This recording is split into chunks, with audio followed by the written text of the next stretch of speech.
Alrighty. So let us take a look. Which one do you want to see? Which one do you want to look at first? I think it really kind of depends on you. I mean, the Taric one is going to be the one where we win. The Alistar one's going to be the one where we lost. So, I mean, it kind of depends on you Well, which one you want to look at first. what game kind of goes average, if that makes any sense? Like most games look like this. Which one is this? I would say my Taric game is a better representation of how I would do rather than the Alistar game. Alrighty then. That was also the one that was awkwardly recorded just because it was weird recording software issues.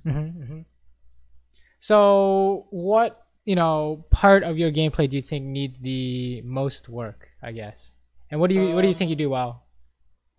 I think that my biggest issue is probably with my kind of my awareness of where I'm putting my wards. Like, yeah, I ward a lot, but I think that I have issues with like figuring out exactly kind of where they need to go, and I struggle a lot with like I know it's not a huge role for me just because I'm support, but I struggle a lot with like CSing. So like if my carry's dead or everyone's off doing something, I need to clear it away. If I struggle with getting that last hit, um, and I also struggle with my awareness sometimes, just because I play a lock screen. It's just a lot easier for me.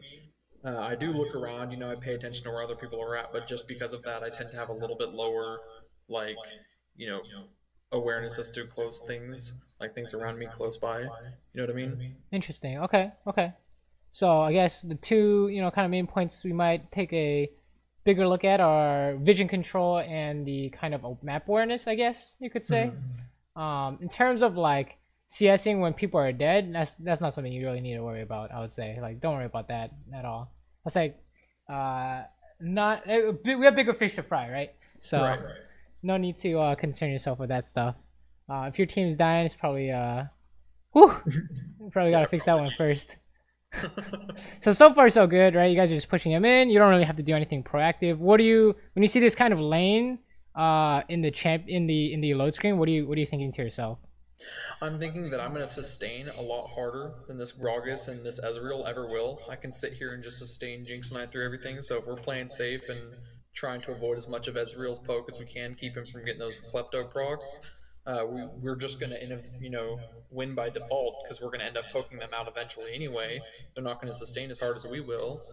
I mean, yeah, they have some sustain, but like I've got my team shield, I've got my, or not my team shield, but my ally shield, my heal, my peel with my stun, so I just know that we're always going to sustain here. So if I ask you why'd you lose this fight, what would you say? I would say that I was mispositioned being up close by the rock when I should have been probably nearby the bushes and kind of wanting to, get more into the fight. I In this fight, I really kind of wasn't wanting to do the fight. I was just kind of going in for a little bit of poke, a little bit of harass while I'm idly not doing much. Okay, let's talk about a few concepts real quick. Okay, so when you talk about poke, we think about poke as damage given and there's no response, right? Something like Xerath ulti is like super cancer, you can't do anything about that, right? Or Xerath Q, whatever. When it comes to champions that aren't naturally poke champions, how effective is using, say, Taric stun to poke? I mean, it's not super effective or anything. I just kind of figure it's a little bit of something when I can't get in for an auto. Um, Like let's say this. Is it better to use it for like 50 damage or 75 damage, however much it is, or is it better to save it? Probably better to just save it there. Right. So the idea with kind of one a lot of points that previous students have brought up is like, oh, I'm trying to poke him down, but it doesn't really make sense because the skill was not made to poke, right? It's like, oh yeah, you can maybe look for free damage, but it's not really free damage, right? Because you use a very important ability to do like nothing, basically. So it's like basically, what is the value of your ability? The reason why champions like Zyra can poke is because their ability is meant to poke. That's the only thing it can do. It can only do damage, right? It's like, oh, throw that shit out there, hits them, that's really good. But if you do something like, say you're playing Alistar and you combo and you say, I'm just poking, what happens is that they just all in immediately and you lose, right? So the ability is not used in that way, if that makes any sense. Okay. So the goal, the thing you should be thinking to yourself is, it was really good how you identified, oh, we have sustain, they have no sustain, basically, right? So we're gonna out sustain them. So if I gave you categories of, laning categories of poke, trade, all in, right? And catch, what would Taric fall under?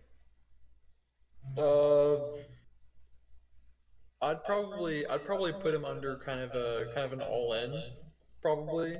I mean, he's really good at going in, kind of locking them down. You just go in with your E, spam your Q basically. If you've got like a lot of mana, if you don't, then obviously go easy a little bit. But he's really good at kind of going in and just keeping them locked down. Just with his passive, it just always brings down that cooldown for his E. So as long as you have mana for it, you can keep spamming out your Q, keep getting your E off, and just keep them there to die. Really. I agree, 100%. Right? You want to all in. So it's important that we bring this up because you didn't say poke, right? Because Taric can't poke. It doesn't make any sense. There's no real. We get free damage and there's no downside, right? It doesn't exist due to his kit. So when you say we want to all in, and then you can say, oh, based on the matchup, because they're also kind of all in. We have sustain, so we want to trade, right? So you'd say something like, oh, going into this matchup, we're looking to trade and all in, and then we're good to go, right? That's all we want to do. So anything that's not that, it has to be really good. Like say, for example, you're using your stun to miss on purpose so that they'll go on you because you have to draw in a bush or something like that. So most of the time, 95% of the time, you want to do those two things. You want to trade and sustain up, or you want to all in, right? By landing your stun. So the reason why you guys lose this fight is because we didn't do either of those things, or rather, maybe we tried to go for a trade, but it wasn't really, it wasn't close, right? So that's why they just walk on Jinx, and it's like, oh, this is kind of awkward because you're missing an ability, right? So the first step is like kind of identify what you want in this situation, right? So when you say you want poke, I think you should tell yourself, how effective is a poke, right? If you're playing something like Zyra, then yes, you want to poke. But if you're playing something like Taric, you should say, I want to trade. And if I had told you you want to trade in this case, you would walk closer and use your stun, I think, right? It'd be better to walk up and hit them. We're already trading, and then stun them when say they turn around and try and hit you back. Then you got a successful trade / all in going, right? Instead of using it right when they get in range, because they can just walk away. So the idea for the support is that if you miss anything, you guys lose until it's back up. Right. Like 100% of the time, right? So that's why it's super important to go over these kind of details, because you guys were doing super well, and then now it's like, oh, we're actually in kind of danger of losing control of the lane, right?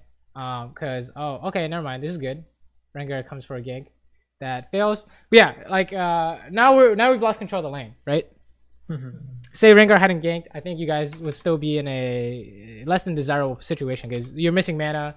We can't really do anything. If a jungle fight happens, you have to give up Scuttle Crab if it was out, right? Not much you can do. So the idea is that you want to use your important abilities for specific purpose and for nothing else, right? You don't want to use it to poke. You don't want to use it for anything else except trade / all in, right? That's all you're looking for. And this is something you identify while you're in champion select, right? Same thing with Jinx, right? She uses her traps randomly and then it's gone. Then an all-in happens and you guys lose by 50 HP. It's because she didn't save her traps for the all-in. What's going on here? I don't know. That was just weird. Whatever. We're just gonna pretend it didn't happen. I have no idea what happened, but that's interesting. But yeah. Anyways, yeah, that's like the first kind of thing to note is that whenever you miss, your AD carry can't do anything, and your jungle can't do anything, right? So it's kind of awkward. So definitely, save your abilities unless you have a very specific reason to do so, to use them, right? It's just like, I mean, the reason why we're focusing so much on this is because I think you were in the mindset, you were like, oh, I'm not being useful, right? I need to do something in order to contribute. But You should realize, realize that you are already useful just by standing there, not using anything. Let's say, for example, there's a team fight breaking out, right? And Zed has not used any abilities, and he stands next to the enemy AD carry. How useful is he? I mean, like no. Your Zed who can one shot the AD carry, walks up to the enemy AD carry. How useful is he just by not using anything? I mean, he's gonna scare the AD carry to back up for sure. I mean, yeah, he's gonna take a shit on them, right? They can't do anything, right? Because he hasn't wasted any abilities yet, right? Now let's say Zed tried to hit the tank with his WQ combo, right? He takes out 2 shurikens, whatever, uses his shadow thing, and then after that he walks up to the AD carry. What does the AD carry do? Well, now he has no cooldown, so now the AD carry just autos him down. Exactly. So Zed was trying to. The analogy is similar because Zed was trying to do something, but the what he was, the thing he was trying to contribute was of low value, right? So basically, you never take the option of low value, if that makes any sense, in League of Legends, at least for now, right? Okay. At this point, at this rank, right? Especially, we go to a challenger, you still do this, right? You never want to use abilities for low value, no matter the situation, unless it's literally like 5v1 or something like that, and you need to lock them down or something. I don't know, but basically, you always want high value, no matter what you do, right? You want high value out of your abilities. So it's better to save it rather than use it and have it not do anything, because using it and not doing anything is negative value, right? Because it's not zero. Zero is not using it. Right. Using it and not getting anything is negative, right? So we want to avoid negative at all costs, because that makes us like have zero impact on the game, right? Right. But other than that, we were doing really good, right? We were pushing, and then we're making sure that if they go on Jinx, we can respond. Oh wait, what happened here? Okay, fight breaks out. We're just trying to help. Sure. We get out. Sure. We got the deep ward. Let's check out the warding real quick, because I think I missed it while we were talking about this. When is a good time to ward in the laning phase? When we're kind of pushed up and we know that the jungler's not around. I see him top, so it's a good time to go out and deep ward, so we know that when he's coming down here. So after you push, right? When you pushed up. So how do you define exactly after you've pushed? Are we pushed at this point? At this point, I would say that we were past river, so we would push. I mean, to be honest, at this point, it was more a case of my brother. We're in comms. He says, "Hey, try to get a deep board out there." I said, "Okay, yeah, it's a good idea." So I went out and did that. You know what I mean? So that was kind of this was kind of a situation of me just kind of listening to him and just trying to get one out there in a good spot. I see that we're pushed up, so I found an opportunity to roam away a little bit. You know what I mean? So the classic, what's it called?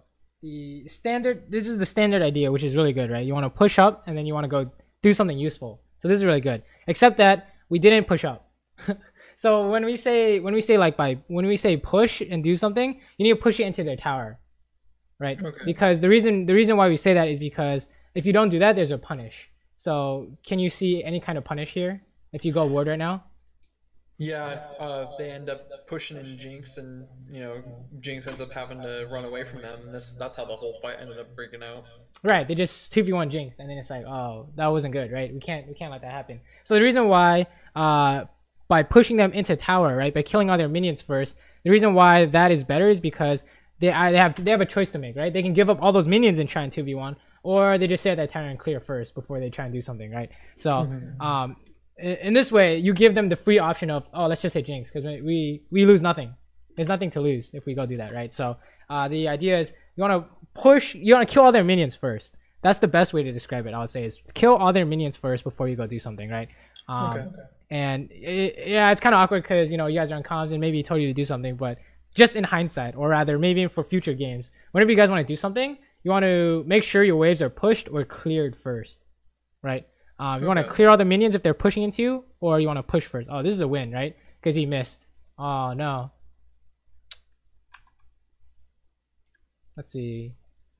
So what's going through your mind when you see Gragas Ian? When I see Gragas Ian, I'm trying to stop him from trying to continue his all in, trying to get him to. I don't know all of Gragas's abilities like by heart, but you know his speed steroid goes in, autos you, does a bunch of damage.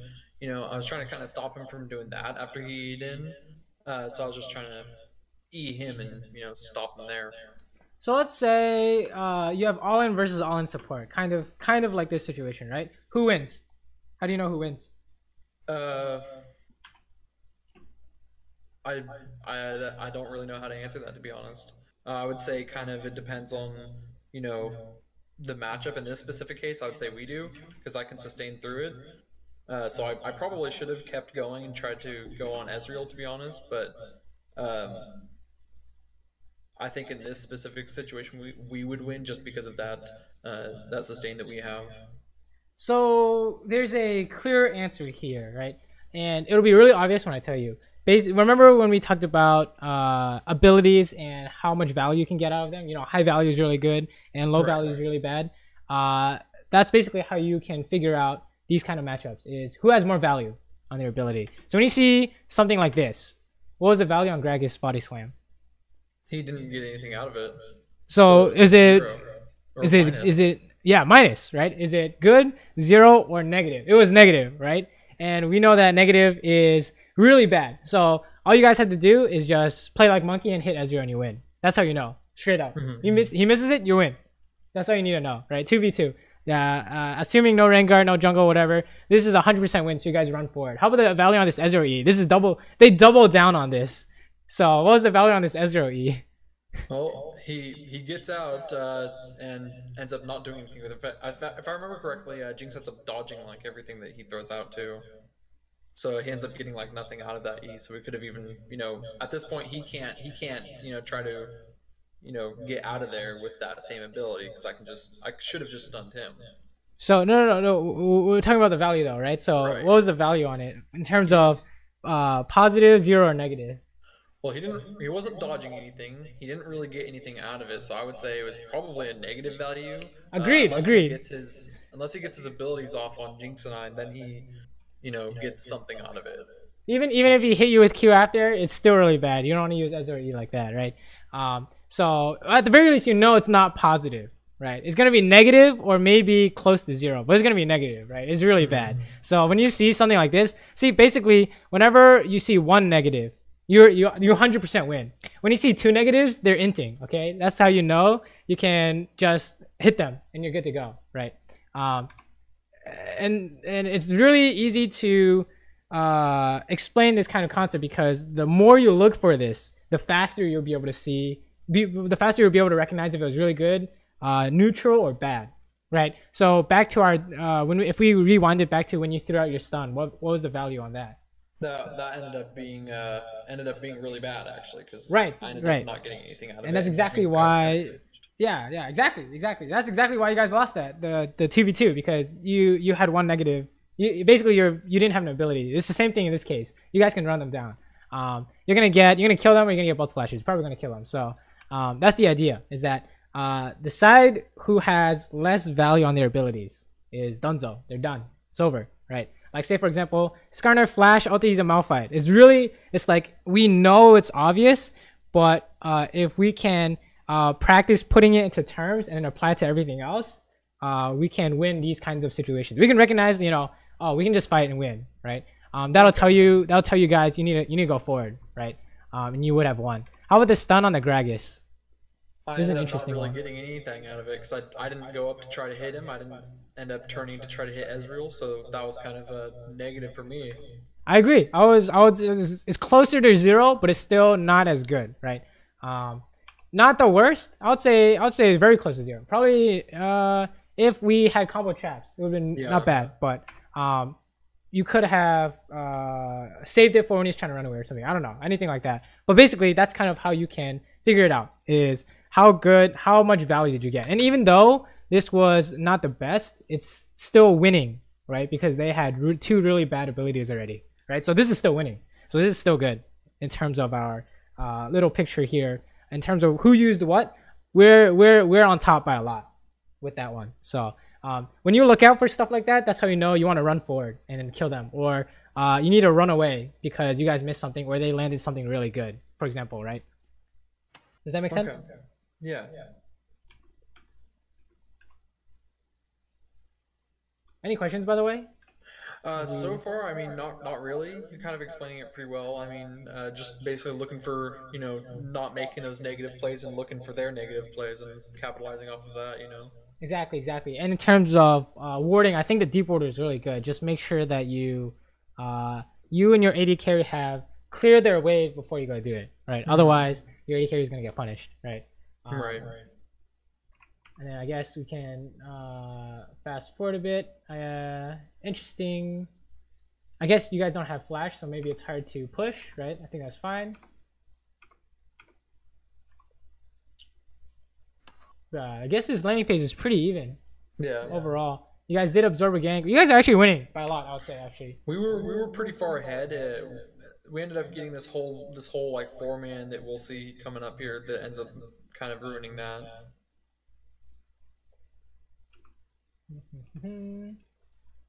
But from this point, we're pretty far ahead. Interesting. We can also talk about this, I guess. What's the value of the shield here? At this point, it was more to try to block some of Ezreal's damage on Jinx. So it's just kind of getting off, trying to mitigate some of that damage, So what if Ezreal had not fired a Q? If he didn't fire it, then it would have been wasted, and it would have been one of those negative situations there. Agreed. So is there a better way to use it? Just wait for that's those kind of abilities like shields. Those are really good for like those all-ins. Those are really combat abilities. So that's something that I could hold on to more for if we're trying all in, or even if I'm trying to get like a minion and they're both trying to keep me off of it, I can shield myself, protect myself while I get the minion, to get my shield proc or my relic proc. Excuse me. Agreed. The idea is that the value of your shield is good when you guarantee to block something. Like say for example, Morgana is the obvious one, right? How many times you see Morgana black shield CC, right? But what if Morgana black shields too early? Then they just wait out the shield and then go. So this is the same thing. If you shield too early, he just waits on his damage and then he'll shoot, and then you wasted mana in your cooldown. So that's why I kind of bring it up. It's along the same lines, and it's not something you need to really worry about too much, but just to point it out in gameplay as a whole, right? This kind of concept of value on anything, abilities, positioning, whatever, is really important to kind of practice over and over and over again, right? That way you can instinctively make less mistakes or recognize when they make mistakes, right? Okay, a little bit of a skirmish going on here. Let's see. That was a really good stun, right? I would say this is a really good stun on Ezreal. That's probably best you can get, right? Right. Not much better than that. It just kind of gives me a chance to kind of get out. And then the reason why, right? And why does it look like you guys didn't win? It just looks like that because I took a lot of damage, but I mean we're gonna sustain that back up. He used an ultimate, right? That's the only reason why it wasn't super in your favor, is because he ultied. So you guys definitely won out on that one, and then his ulti wasn't even that great. It was not bad. It saved their mistake, but right. And I think maybe the downside of shielding too much, it can be kind of seen here, right? Because we have no mana, so it's kind of awkward. Yeah, I do know that Taric does definitely have issues with mana sometimes. That's why I kind of tend to build a lot of mana on him. Like if I'm building kind of in a way to carry, I know I'll build tier on him to get mana on him a lot of times. Oftentimes I'll build like an Iceborne Gauntlet, but in this case I think I finished Knight's Vow first, which is kind of I used to just always build straight carry on him, but now I just build Knight's Vow, maybe a Locket, depending on if they have a whole bunch of AP, then I'll build carry items. Obviously, leaving space for boots and support item. See. Oh my god, this is free. Oh my god, that was disgusting. Holy shit. All right, now you guys are definitely winning this lane. Interesting, interesting. Very good, very good. That was lit, right? So even though we didn't really do anything, we don't really have to do anything, right? Just make sure we don't do something like this Gragas did, right? That was double. That was even, he got punished for that one, right? Just basically using his abilities on nothing, and then he lost like a bunch of extra HP. So that's exactly why we don't use abilities unless it's good value, right? Because there's always a punish. There's always a punish if you miss or have poor value. Let's see what's going on here. I think you guys just straight push them in. Oh, all we have to do is ulti. You guys should be okay. You just ulti and then leave, right? Should be fine. Okay, so how come we don't have a stun here though? What's going on? It was on cooldown at the moment. Where did I use that though? I can't remember.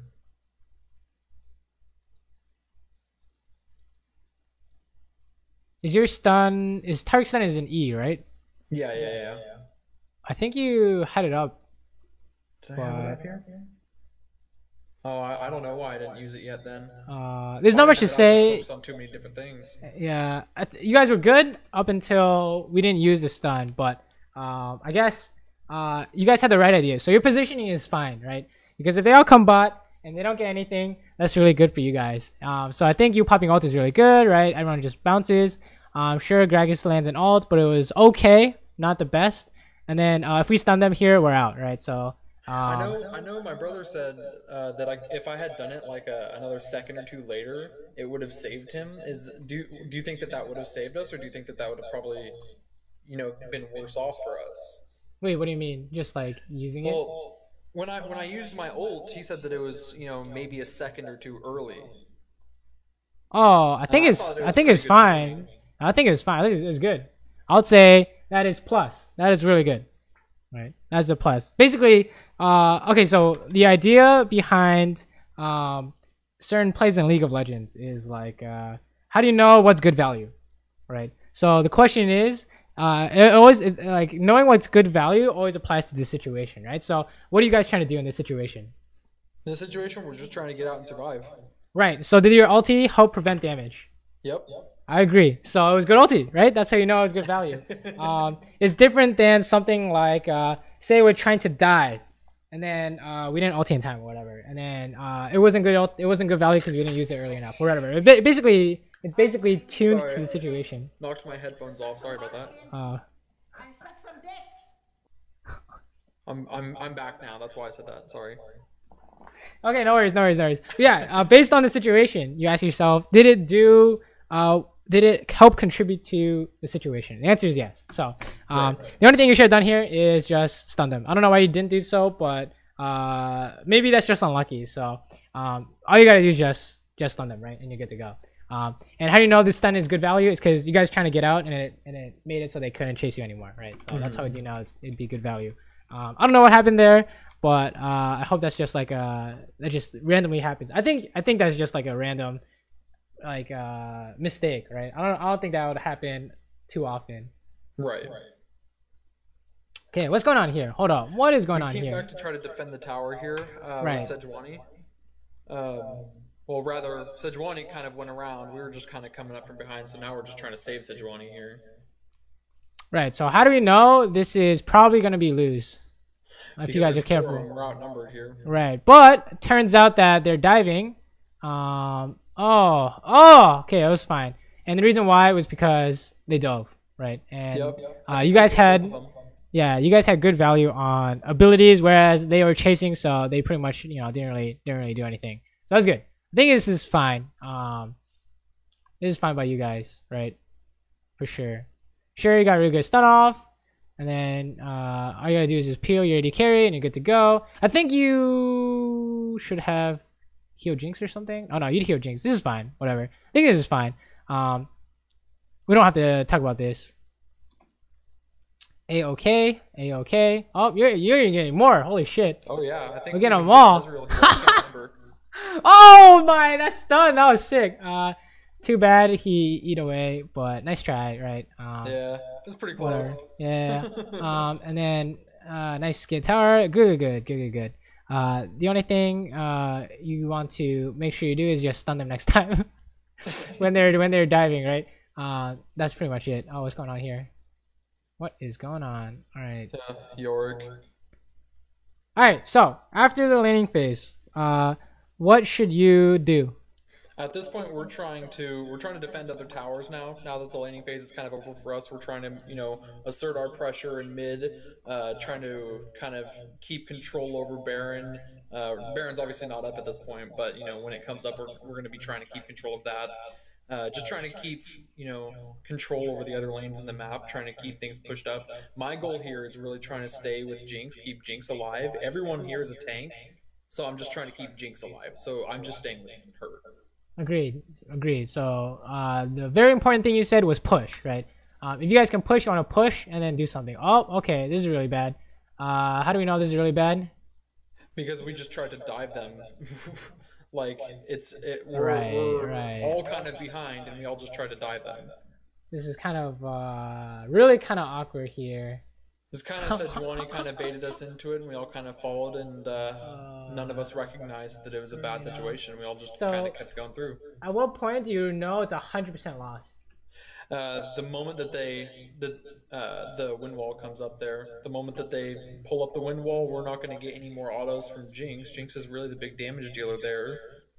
We start seeing those tower shots come. There's no minions there for us. Right. The big factor, right, is the first thing you said is we got wind wall, right? So yeah, so you know that we had negative value on a super important ability already. You got to get out, because unless you have more people, you're gonna lose, right? So that's how you know that we just want to leave. So I don't know what happened here, but I think there was some kind of miscommunication error. We were trying to hit the tower or something, and then and then this fight commences, and it's just like, oh, I think everyone dies here, right?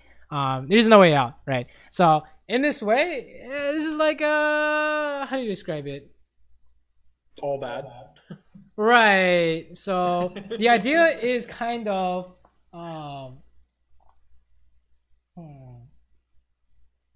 so the way I kind of look at a play like this is, if this happened in my game, I would say this is a kind of not standard play, right? Because what we mean by that is that it's not necessarily what your comp wants to do, right? Your comp doesn't want to do some weird shit. I don't think any comp really wants to do something like this unless you have like a Kled Malphite, whatever. You don't want to dive like straight up, no minions.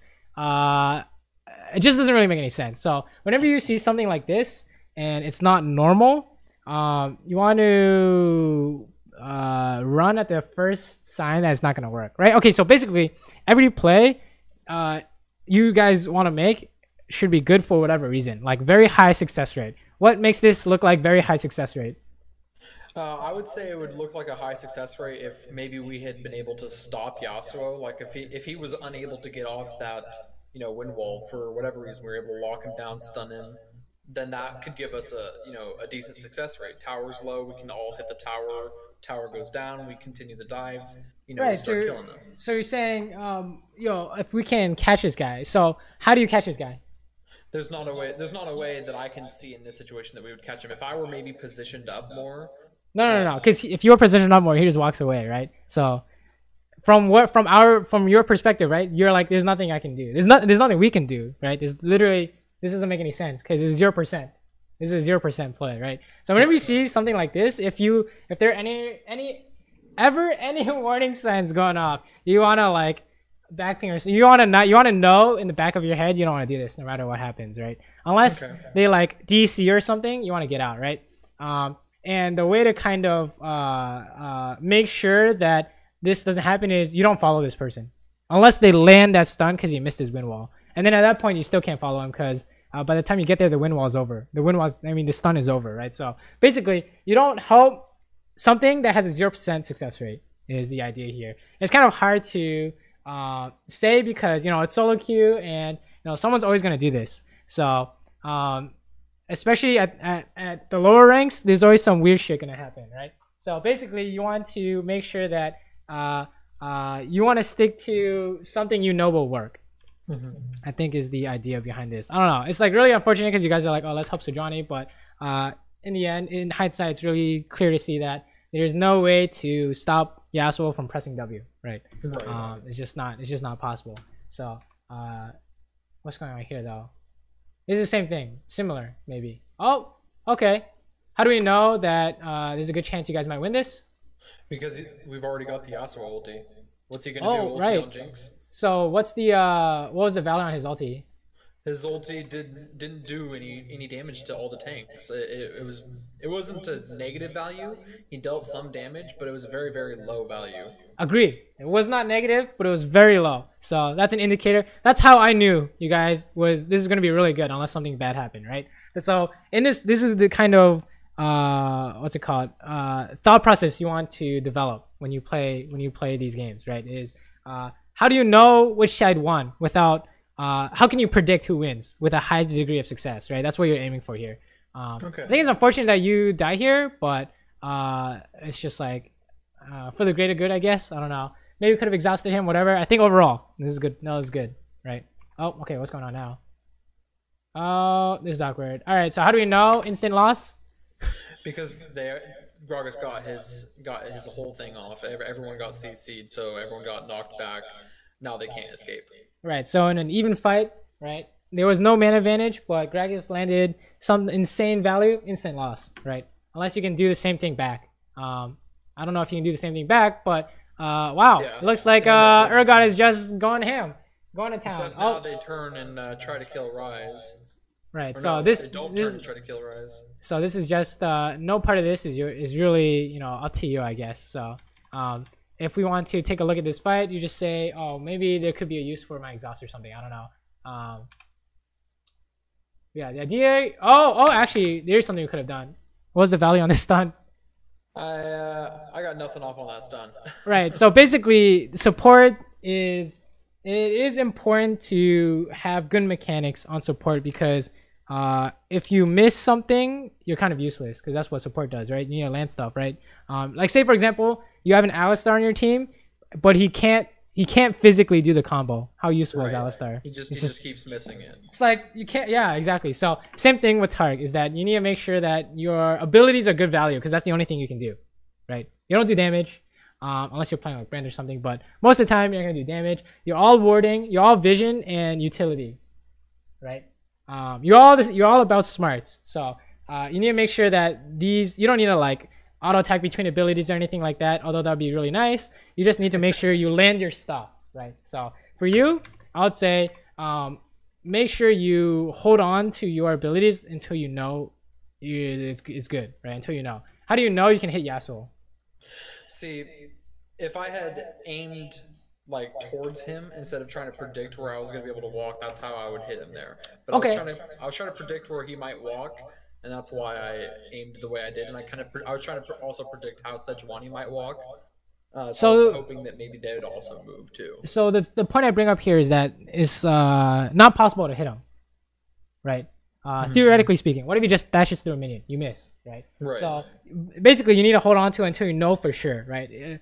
The reason why I bring this up is because like, oh, maybe you can hit him, maybe you can't, but it won't make you a better player if you do hit him or you miss, because you had no idea if it was gonna land, right? It was just RNG. You're just like, Right. You can kind of make an educated guess, but he has so many ways to dodge it for free. It's like not good. So you should hold on to it, right? That's the idea. You need to hold on to it, right? Because let's say we used on Rengar, it would have good value. Or Yasuo is gonna ulti, so 100% he's gonna be in this spot. Man, that's good value. Or you use it to hit Ezreal when he's in the middle of an auto tech animation. Still good value, right? Any of these would have been good, right? Because without the stun, it was like your usefulness is kind of diminished, right? You couldn't really do too much, right? So that's why it's really important to not use abilities unless you get good value, right? You have to know. You're know for sure. Like you'll bet money on it. That's how confident you have to be in landing this, right? Because every time you miss, think about this. Every time you miss is like Malphite missing ult.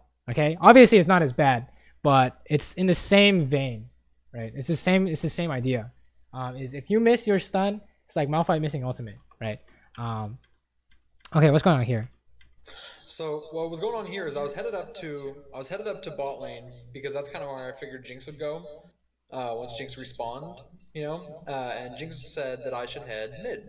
So I said okay. She said I should probably have the wave. Go back here. I get attacked by these guys, and I'm just trying to escape now. Okay. What should you be doing in general? You just spawned. Jungle, What do you want to do in this point?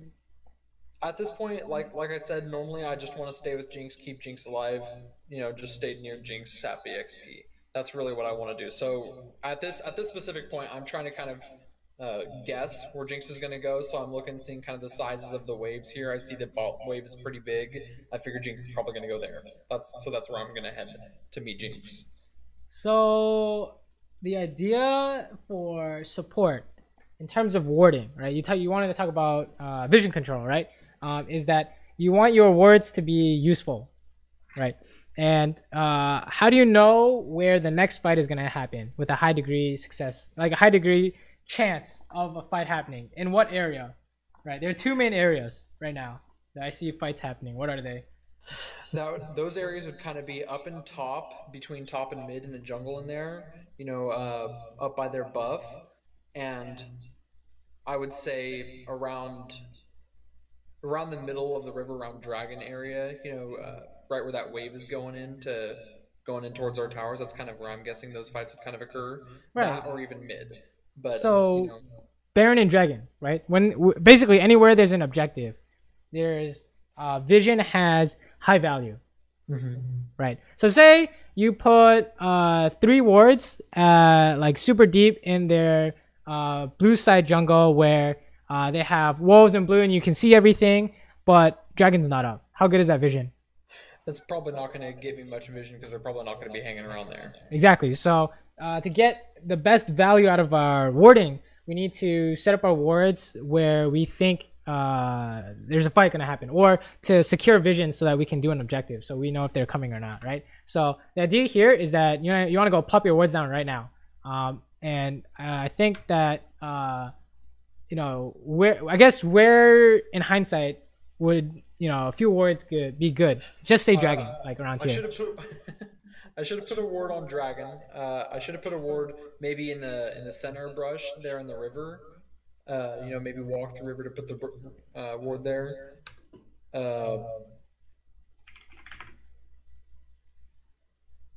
Right. I'll keep talking. I'm just pulling this up real quick.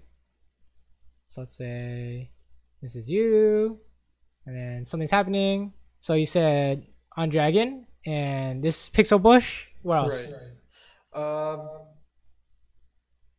And then I know I put one here in my tri brush to kind of keep that area kind of protected for someone going through there. I just kind of place wards as I walk through there. Safe wards there. Other good wards,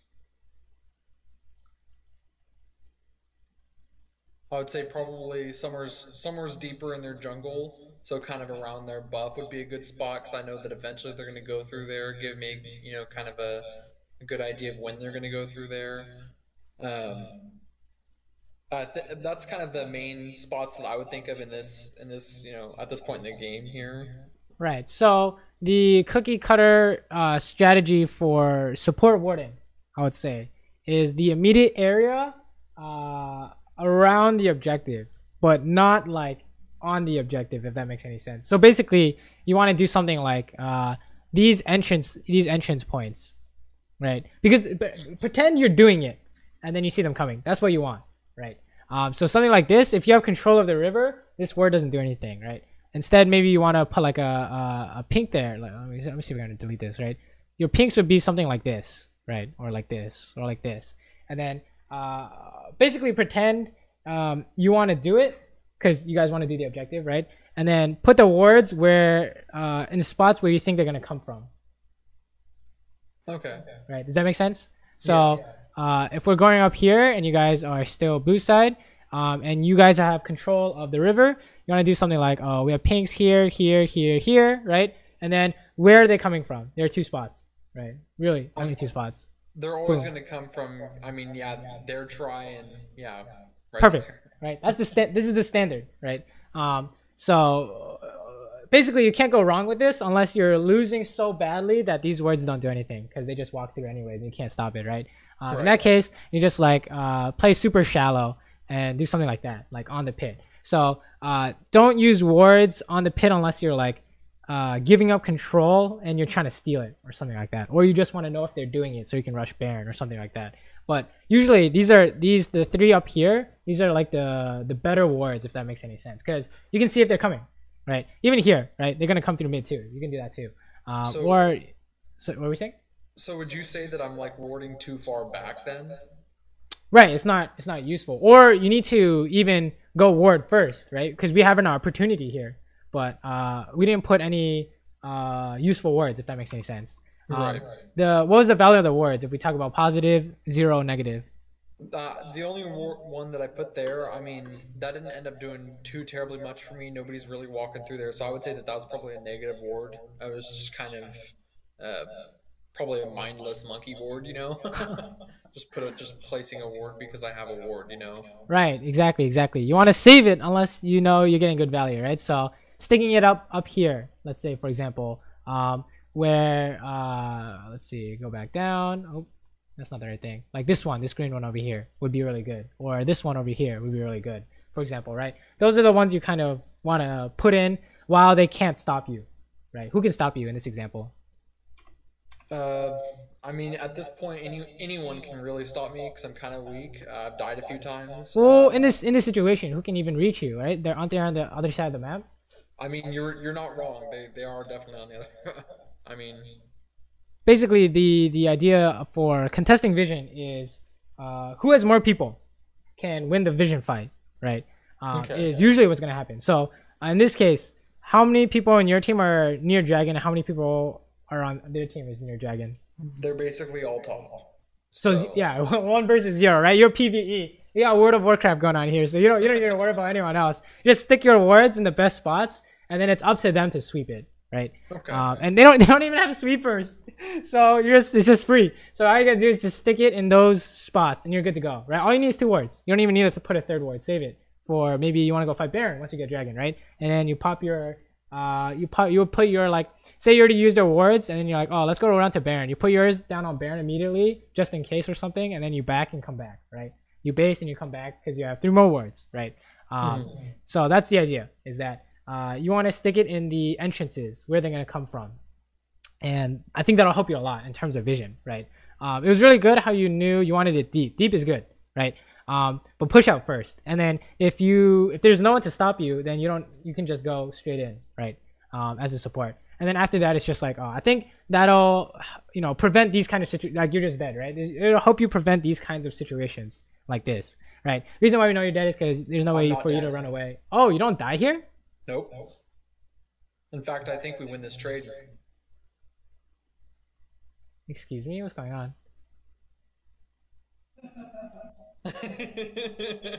What? Wait, what just happened? Wait, hold on. What? Are you kidding me? Wait, this is so troll. What is going on? They legit... Alright, whatever. You should be dead, but very nice marathon here. Wow, interesting. But yeah, you know what I mean, right? In terms of what we're talking about. Oh, okay, we can talk about this. Yeah, I should have been dead there for sure. How is this done? How good is this done? I mean, that's something we didn't end up doing like any. I mean, it allowed me to stop him. The problem is that I think that. Well, I mean, it ended up turning out well because we ended up stopping him long enough to kill him. So that was a pretty high value stunt. Agreed, really good. Because this is 4v1, right? They can't really do anything. So using your stun like this is very good, right? You don't need to save it because there's no one else to use it on. That was very good, right? So basically, it depends on each situation, right? If you do that in lane, maybe not so good. But what if you had Sejuani 3v2? You do it in lane, it's still good, right? Depends on the situation, right? Oh, what's going on here? So you guys are... Oh, okay. Someone's trying to clear Herald and some people are trying to fight. I think that guy's just gonna... Oh my... Dude, I love seeing Urgot kill someone. It's so lit. But yeah, right? it's gonna be I think a lot of our usefulness is kind of diminished because we're seeing the same kind of idea going on here. Is you need to have good value on your abilities, right? So for sure, save it. Save it, right? So you're like, oh, it seems like you should be able to stun this guy through your Urgot, or what is this, Sejuani, right? But couldn't we just walk up instead anyways? And then make it guaranteed, right? So the idea is, no matter what, you got to make sure that you have good value, right? Otherwise, oh, sorry, what were you saying? Oh no, it's no worries. I think at that point I was being pretty indecisive. I kind of wanted I wanted Ezreal, but I also wanted Yasuo. I figured uh like I just wasn't processing it quite quick enough. So, I had already cast the E aiming towards Ezreal, but I knew we probably weren't going to catch him, so I just kept moving towards Yasuo, you know what I mean? Right. So yeah, I would say, but still, yeah. The thing that helped you the most is definitely just hold on to it, right? Because if you don't know, right, indecisive, right, then you could say it's better to not use it and still be able to use it later than it is to use it and waste it, right? Oh, this is really good LT. Now, in this fight, we would have won this, but if you pay attention to Urgot, he ends up never coming into the fight. He went up to get a ward, walked off, and he was up there in a safe spot, but never went in. How do you know that this is a loss no matter what happens? Because Sejuani's ulti was wasted. Nobody did anything with it. Well, what's the bigger picture? You're right in terms of ability value, but what comes before ability value? Man advantage, right? Right. So the first thing you look at is who has more people, and the second thing you look at is who lands more shit, right? So how many people do you guys have, and how many people do they have? We've got 4 right here with Yorick somewhere else, and I believe that they have all 5 right here. Yeah, they have Rengar coming up from behind. If you don't know where they are, they count as a person, right? Because worst case scenario is that they're there. So the idea is that no matter what happens in solo queue, you consider 4v5 to always lose, okay? Unless someone gets mega insane value, you don't even want to play League of Legends like that. Don't even try and do anything like that. Basically, never 4v5. Right, and always 5v4, right? That's what I want you to think is never 4v5, always 5v4. Whoever has more people wins, right? So you guys are gonna lose Baron off this, right? I can already tell is that you start a fight, you're gonna lose unless someone saves this fight, right? So we fast forward and they're gonna get Baron, right? We already know based on numbers advantage. I don't even have to watch the fight, right? We watched 3 seconds of it and I already knew. So the idea is that for you, for sure, the support is that you need to recognize when these are really good, really bad, or maybe. When these fights are really good, really bad, or maybe. Because it's your job to initiate when you're playing stuff like Alistar, right? I think you had a lot of Alistar and Taric, right? It's your job to figure out what you want. Because, no one else can really start these fights. It's just you and Sejuani, right? Jinx can't really do as much as you can when it comes to forcing a fight or running away from a fight, right? So if I were you, you do something like what is something else we could have done in this situation? What do you think? Knowing that information now, that you do not want this fight no matter what could we have done instead? I think the only thing I could have done is not try to bait in the Jinx. I think I could have tried to communicate the team, ping them off and try to get us to go away from this fight. Right. Not walk in. Just everyone gone. Everyone leaves. Right. Reach out. Reach out. We just leave. We don't walk up here. Right. What should we do as a team? We just want to clear these waves and let York split. Right. Yep. That's the idea. And then if they chase you, then you guys run. Right. And then in that way you might win a 4v5 because they're chasing and you pop your Taric out and everything. But you never want to take these 4v5s ever. Right. 99 times out of 100 is a loss, right? That's what I want you to think. There's literally no mechanical way you can outplay this, right? I don't care who you are. There's nothing you can do, right? Theoretically speaking, you can't win. And that's what I want you to think for solo queue is that there are 2 kinds of fights you should be looking at beyond the wording stuff, right? One is the man advantage. He who has more people wins, okay? Always. That's what I want you to think. That'll serve you up until Challenger. I'm not even joking, right? That's literally all you need to worry about is who has more people. Okay. And the second thing is if there's an even number of people, you want to wait until you have good value. You can find a way to guarantee good value before you fight, right? Otherwise wait until you can find a situation where you can create more people, if that makes any sense, right? Okay. What York is doing is creating a situation where you can make more people, because when he splits, he's splitting because no one can stop him. And they have to send 2 people. So all of a sudden you guys have more people and you're Baron, right? That's the kind of idea behind split pushing, is that 1v1, you can't stop them. So you got to send more people. Otherwise you lose the Nexus. So always try and find a way to create a situation where you have more people. And honestly, at this rank, you don't even have to do anything. They will suicide for you, right? Let's look at this, right? She goes in and it's 4v5, right? The enemy will do that. I guarantee you every single day, every game. I promise you, they will do that. So all you have to do is watch out for it and punish, and don't do it yourself. And if you see your team do it, back ping. That's all you need. Boom, you win every game. I'm not even kidding, right? I'm not even kidding. The reason why it's super important to do this is because League is such a team game now, right? More times than not, this man advantage is actually more relevant now, I think, than it was in the past. In the past, I think you could save fights and stuff like that. Now it's just absolutely donezo. You really can't save fights unless something really crazy happens, and that's not gonna happen. So yeah, that's something you should definitely take a look at before anything happens, right? Look at the map and see how many people there are, and that'll help you the most for these kinds of fights. And saving your stun too. You gotta make sure you land it, right? What if you had exhausted him first before you stunned? I might have gotten it. Maybe. Right, you could have guaranteed it, right? That's what we're looking for. There's a guarantee. And if he dashed through you, then he's gonna get dunzoed by Sejuani, right, or something like that, right? So save your abilities too. I think that's the second part. Let's see what's going on here though. Okay, interesting fight. How do you know you guys win and get Baron? I mean, at this point, they've used some of their abilities. We're landing our stuff. There's more of us here than there are them.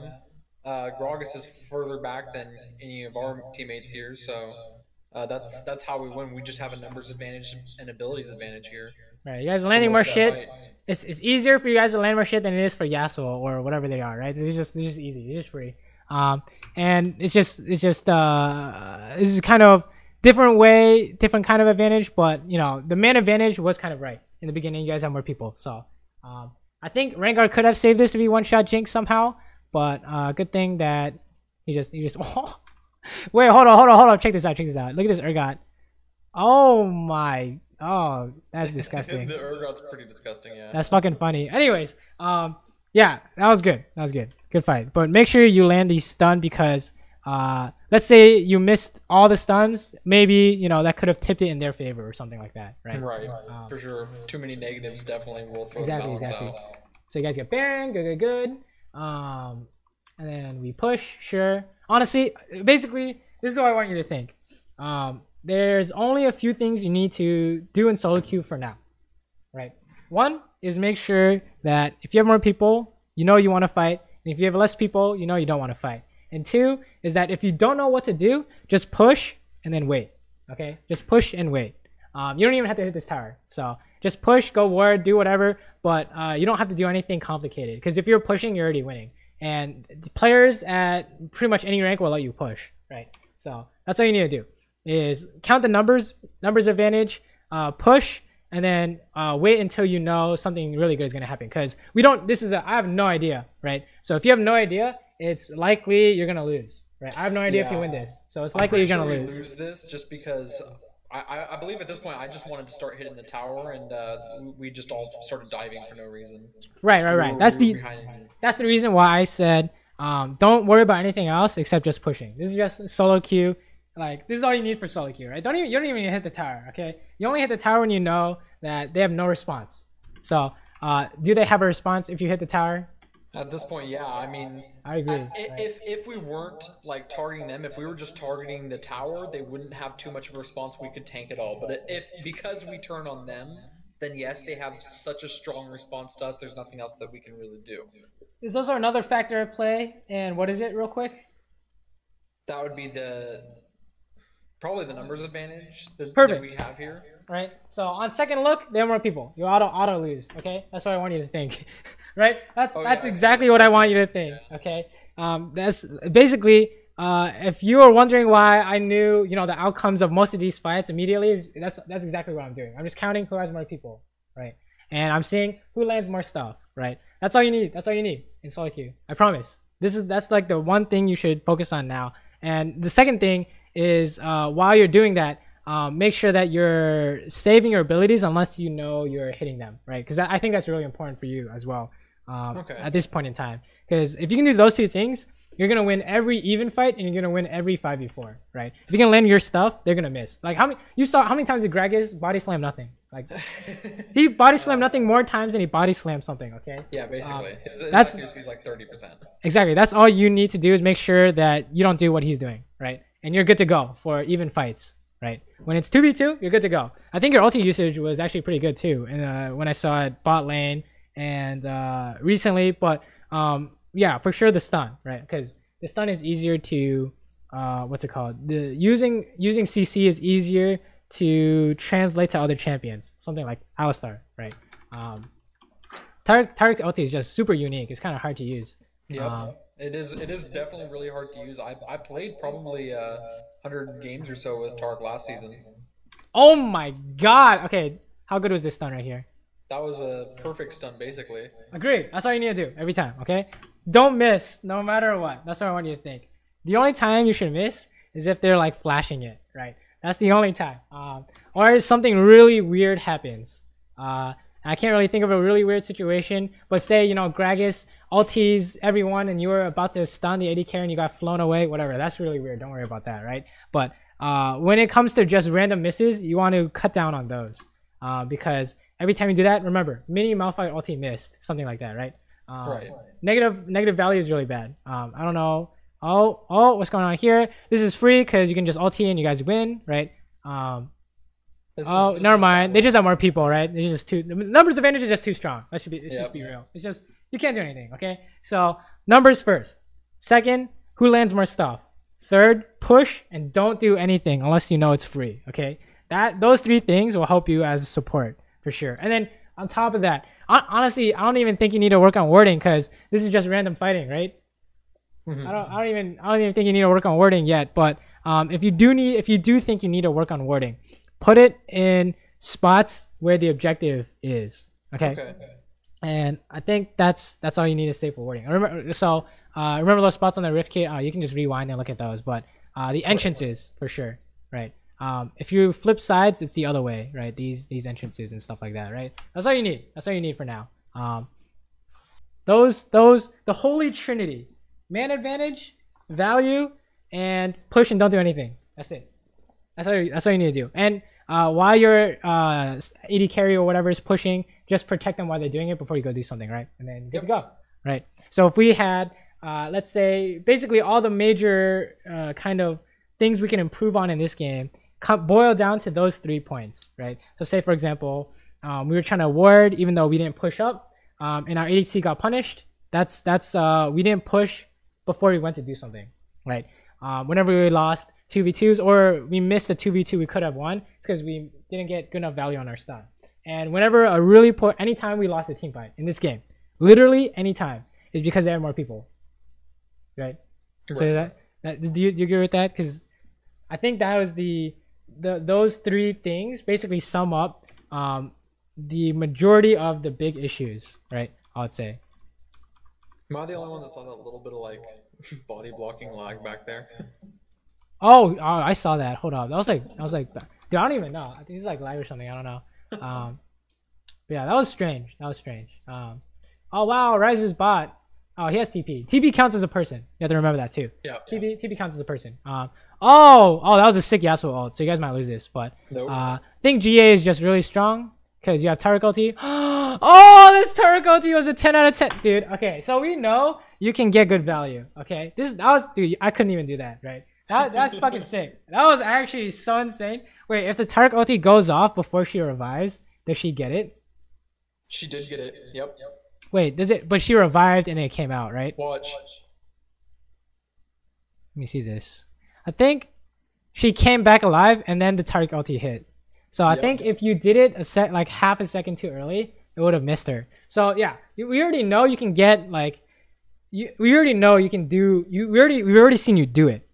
Now you just need to do it. Make sure you eliminate the times where you miss. Okay, it's like, say for example, we saw a bunch of negatives, some zeros, and a lot of positives, right? So say eliminate all the negatives, we're already much better at the game. Okay. That's all you need to do. Just don't even use the skill when you would have gotten negative value, and that's already improvement, right? That's already improvement right there. Wow. Let me watch this ulti again. Holy shit. That was insane. I mean, let me figure out the timing for this too, because you don't really see this often. So he just went down, and then half a second after, or 1 second after you ulti. Okay. Very interesting. Very interesting. Now I know. Wait a second, and then you can ulti. Holy shit. That was just so good that it won the team fight, right? Yeah. It was a 5v5, so we weren't sure who was gonna win. And then your ulti had more insane value than that Yasuo ulti, so you guys won, right? Basically, pretty much everything we talked about in this game can be boiled down to those 3 points, I think, for the most part. Maybe there were some laning concepts that we went over that doesn't boil down to those 3 points, but overall, these 3 things I think help you the most. And if you want to look at something like the major, if you want to like, what's it called? Organize, what's most important. I think you should order it in terms of numbers advantage, right? That's the most important thing. I want you to have a game where you never help a 4v5, okay? You never want to do 4v5. That's the first thing. That's because it warps the game. Every time you do it, it's a throw, right? So it kind of warps the game. We can't take a look at anything else because it's so bad. It's like so bad whenever something like that happens. It's like kind of hard to tell how big of an impact the other stuff is because it got basically everything else got erased. And then the second thing is hold on to your abilities, and those are the first 2 priorities. Okay, number 1, no more never 45. You can always work on this. Like for however long you play League, it'll always be relevant. I promise, it will always be relevant. So always constantly work on that. It's just count how many people there are, and then you can proceed to do whatever you want based on that information. The second thing is don't miss. Save your ability instead of using it. I know it's hard on Taric because his stun is kind of hard to use, right? It's like super delayed, and it like moves with you, whatever. Just make sure that you don't try anything fancy unless you know it's gonna work, and just stick to the consistent basics, which I saw you do a bunch of times. Walk up in their face and you press the stun. They can't get out, right? Yep. Versus trying to catch them at max range. It was just like it was pretty much never gonna work. So they just Q auto spam. Yeah, exactly. Those are the first 2 priorities, right? And I think your ulti is Gucci. Don't worry about that. You had some sick ultimates. It's just the stun. And the third thing is, if you can do all of the above, then you look at the third thing, which is your push, and then do vision, right? That's the third priority. That's very low, I would say, compared to the first 2. Like so low, you don't even have to work on it. So just really yet. what I thought I had to work on didn't even really turn out to matter. It matters, but only to the point where it would have mattered if you guys were like fighting for objectives and stuff, but it was just all 4v5s and stuff like that, right? Okay. For the most part, I would say. Yeah. And then I think we can take a look at the second game to see if what we said matches up to your playstyle, because maybe it was just that game, right? But I think overall it'll be much of the same, if that makes any sense. I think overall in this game, I think I played it kind of badly. I think a lot of what happened is a lot of the team tilted really hard, and then I couldn't do anything with what power I did have. Missed my combos. There was a lot of mistakes in a lot of different spots. I generally don't miss my combos. But I did a lot of mechanical errors in this game. I think honestly, after looking at that first game that we looked at, this game was kind of a bad game to even pull up. I see. Just in terms of like, I know that I'm much cleaner on my Alistar than I normally am. Everyone, like I said, everyone was kind of tilted in this game. I think I might have been getting a little bit tilted because, I'm in comms. If people in comms are getting tilted, I'm getting tilted. So it's kind of, you know what I mean? I got you. We can talk a little bit about this. How you're like, last hitting after people are dead and stuff and clearing a lane. What do you think is your job at this situation in time? You're like, no carry can farm this yet. What should you be doing? At this point, I should just try to keep it alive as long as I can, keep it off of tower. So like, if it's not already on tower, I want to, try to tank it so it's outside of tower. Otherwise, I just want to try to last hit and keep it, keep it frozen as long as I can for a carry to get there and really take the wave. Right. So we see this bot wave, and it's not going to crash into the tower anytime soon, right? Right. So where is the next fight going to happen, right? What objective is up? The next fight that's really going to happen is probably going to be around mid, just because that's where it seems like, I see Ari's already up there, Right. What specific objective is up on the map? That one would be Rift Herald up there. It's going to be Baron here soon, though. Right. So you're gonna make a beeline over there, and you plop your wards down. That's what you want to do. That's just something as a side note. If this happens to you in game, you might randomly remember, but you never want to do something like this, right? Yeah, because it's like there are a few reasons for it. One is that the enemy knows where you are, so the value of you being off the map is like you can't do anything. Right, they know where you are, so it's kind of awkward. The second is that there's like a cost to this, right? What is it called when it's like you could have done something else, so it was like a loss. The cost, whatever. This is like you could have done something better. I don't think it's efficiency, but I think I know whatever. what you're talking about, but yeah. Someone in the comments will tell us whatever. But there's like a cost associated to doing this because you could have done something else. Right. So say a software engineer works at McDonald's. What was the cost of him working at McDonald's? He could have worked at like a software engineering place, whatever. Right. So he lost all that. You could have been warding Rift Herald or Baron or whatever is coming up. So that's the cost associated to this. So you wanted to go do that, I think. But honestly, it doesn't even. I don't think it even matters, to be honest. Right. When it comes to this rank, at least, it's just much of the that's really awkward. Much of the same things we talked about would be much more important than that, at least for now, right? So what happened here? Hold up. Another miss of me missing my combo. Yeah, this is just mechanics, right? So same thing. It's if you had good value, you would have killed 2 people, I think, or helped to kill 2 people, right? That's just the same thing. Same thing. Get good values on your abilities. It is better, literally better to not use anything. Right? Would you agree? Right. Right. So literally better to not use anything. That's what I want you to think. Okay, what's going on here? Same thing here. You can walk up and combo, right? But this is also 3v2, so you should think this is Dunzo. I would say this is probably Dunzo. So don't worry about that. It's just what was this? If they're missing on the map, they're coming for you, right? So they have more people. I think at that point I was trying to do what I could to try to peel him off of Jinx, let Jinx kind of walk up behind me, walk towards, tower. But honestly, I think at that point there was not a whole lot that we were going to be able to do to get out, just because Master Yi was there. So it was a kind of situation where Master Yi's already pretty fed, so we just kind of want to try to get out, Right, you kind of basically just never try and brute force your way out of 2v3s. Like I think maybe it could have been possible for you guys to win that, but that's not something you need to work on to improve, right? That's not gonna help you improve immediately. It's not gonna help you improve at this point, I think. You have bigger fish to fry, right? So the idea is just never take less man advantage fights. You need more people to win. Never take fights where you have less people. Essentially. Okay, you guys do dragon. This is really good, right? So remember the words we talked about here? Right.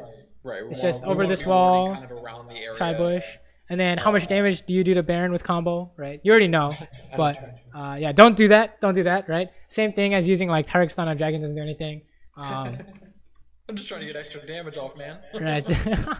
Right, it's the same idea though, right? Okay, they are trying to do something crazy. So triple combo. Oh, okay, good enough. Just trying to peel.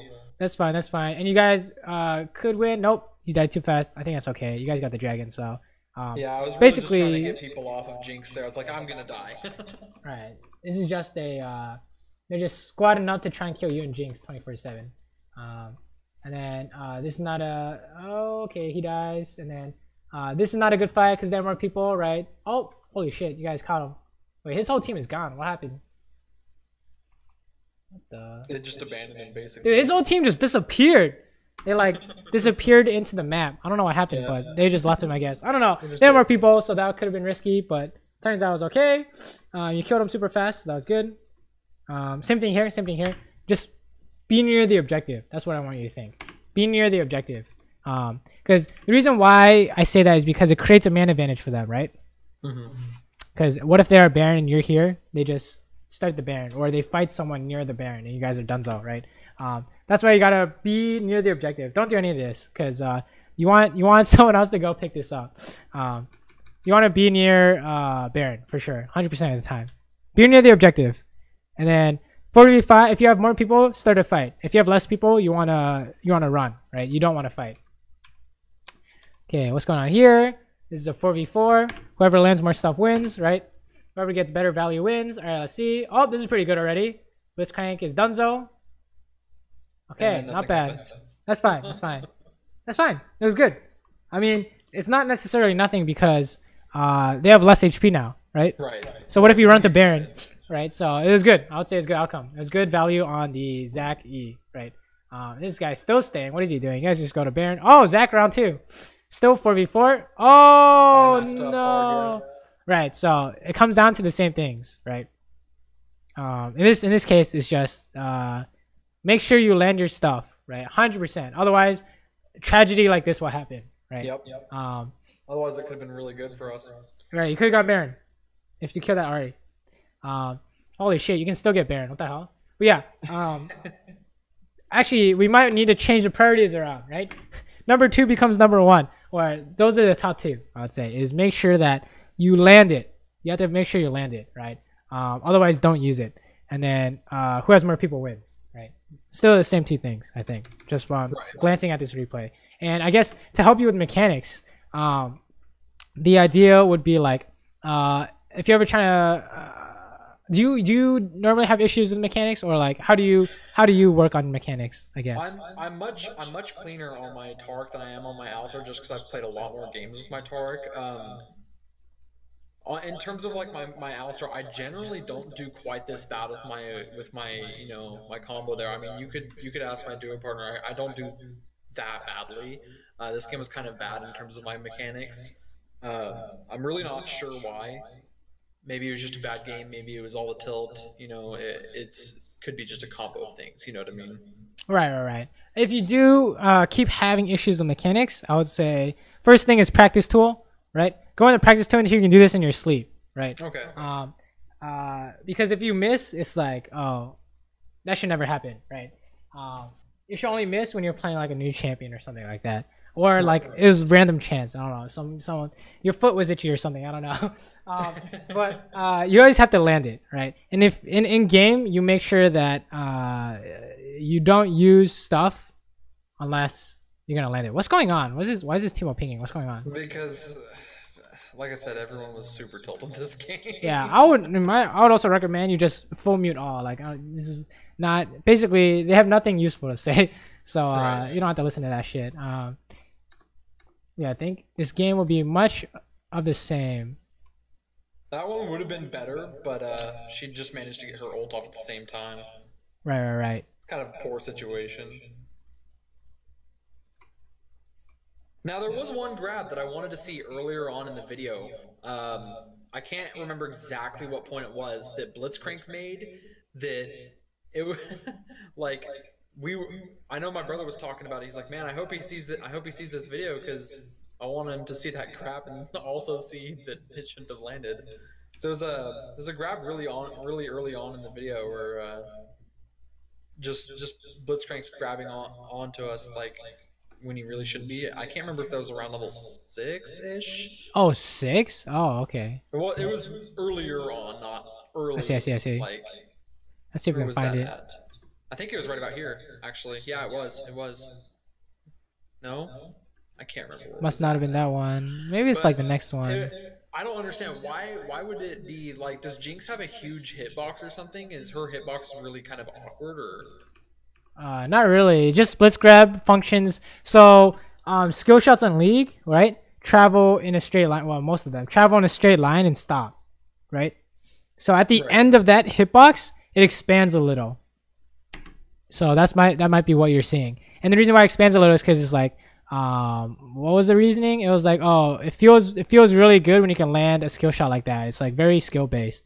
But that's what happens is that if it's at max distance, it expands a little bit. So right. at max distance, the actual skill shot has a larger right. hitbox. Exactly. Yeah, and you can see it with any of these Morgana binds, Blitzcrank hooks, Thresh hooks, whatever. It's all the same, right? Any skill shot really has that. What's going on? So I guess I just can't find it. I don't know. Yeah, I don't know. I guess it's irrelevant. I was just kind of curious about how that works. But that does answer the question. So it's just, yeah, I didn't even know that skill shots get bigger kind of at the end of that, at the end of the range. It might be That's right the thing. here. It's pretty crazy. I don't know. Oh, here we go. Maybe. Yeah, that's it. Max range, right? It's max range. Searches out a little bit. Boom, get the jinx, right? So that's kind of what happens here. Let me see a little bit closer. Yeah, pretty much. It looks kind of weird, but it looks straight on, honestly. So I think it's just. It looked like it went right above jinx there, but I mean, like I said, it's kind of irrelevant, I guess. Yeah. I was just really good combo. How that worked. But yeah, the same comes down to the same things I think you should work on. I think the first two for sure. Okay, we'll throw on a caveat onto the top priorities is always be near the objective. That's what I want you to think. Because I think there is a lot of times where you're not there and it's like kind of hurting your team's presence. And then the other two things is make sure you land your stuff first. And then once you can come back and say, I can land everything in a fight and then we still lose the game. Then that's when we take a look, right? When your mechanics are clean and we're still losing for a different reason, then I think we can take a look again, right? Yeah, but I think, like I said, after looking over the last video, this video seems kind of like, not quite as, great an example or quite as great material to kind of coach off of, which is probably why we're kind of skipping around in this video, just because it just really is not as, regular for me. Right. So, do you have any last questions, I guess? I guess not. I mean, I kind of took a lot out of this.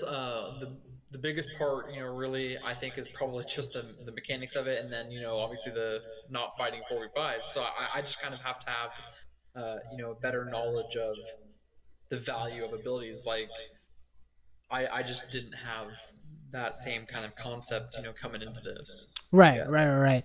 And I guess the thing that helped you the most for the mechanics section is if you're not sure, it's better to save it, right?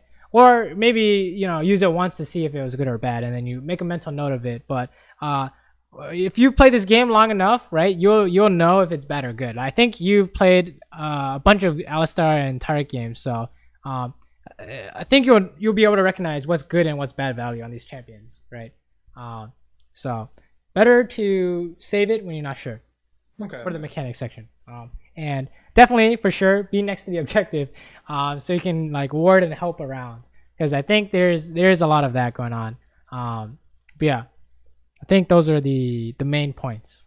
Okay. I wanted to touch upon. All right. Well. So yeah, I guess the way to improve is go into game, focus on one of these things, and make sure that as you're playing, you're constantly thinking about the thing you want to work on, right? And you do it over and over and over again until that thing you wanted to work on, it's not good, right? Okay. That's the goal. And then you move on to the other thing, right? So I think there are a few things you can work on. Just make sure you stick to one until it's good before you move on to another. And then keep doing what you were doing that made it work, right? So saying you're like, need to make sure we're not doing 4v5s, checking the map before every fight. And then all of a sudden, you guys never do 4v5s. And then you say, I'm good on that. Time to work on mechanics. And then remember to check your map before fights, and then you start working on mechanics however you want. Okay. Right? So and that's the way to do it. I did have another question, just a real quick one. So like I mentioned earlier in the video, I usually play lock screen. Is that still a fine way for me to kind of continue? Just keep playing lock screen as long as I'm kind of paying attention to the map, seeing what's going on. So I would say practice not using lock screen, right? And ease off it like a little bit. Like say basically turn it off, but then press spacebar because it locks you back to your champion, right? I know I do. I know I do kind of toggle it using the Y key on and off. I don't know. Maybe is it something that I can maybe switch the toggle to being the space bar so that I can toggle it on and off like that and kind of help myself, getting off using it just by switching to space like that. I'm not sure if toggling will help as much because the goal is to not use it at all, right? Okay. So if you think you need to work on not using lock screen, just turn it off and never go back. I think is the best way to do it. And that's basically how most players, I think, do it. It's just one day they're told don't use it ever again, and then they learn to adjust, right? So my opinion is turn it off, but whatever works for you, I guess. All right. Well, thank you so much. I appreciate that. Yep, no problem. I'll upload this on YouTube and send you the link. All right. Well, thank you very much. I'll just head off the call then. Thanks Sounds so much. good. Sounds good. Let me know how your games go. Good luck. And as always, if you have any questions, hit me up on Discord. All right. Thanks so much. Bye. Have a good night.